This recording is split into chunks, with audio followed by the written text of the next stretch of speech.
সারা বাংলাদেশে ফ্যাসিস্টের লোকজন এবং সেই ফ্যাসিস্টের দালালের যে পুলিশগুলো আছে আমাদের ভাইকে হত্যা করেছে। এখন আমার কথা হচ্ছে, যখন আমার ভাইকে হত্যা করছে,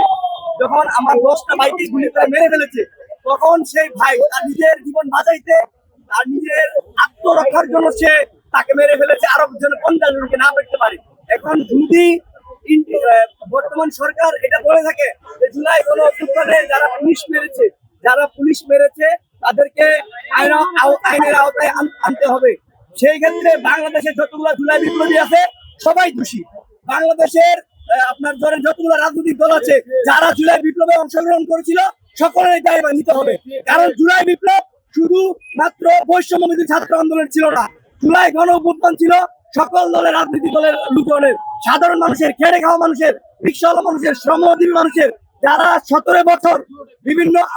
বিভিন্নভাবে কারাবরণ করেছে, নির্যাতনের শিকার হয়েছে, হত্যার শিকার হয়েছে, হুমকি শিকার হয়েছে, গুমের শিকার হয়েছে, তারা সবাই কিন্তু জুলাই গণঅভ্যুত্থানে অংশগ্রহণ করেছে। কাজে আমি আয়াস বলছি,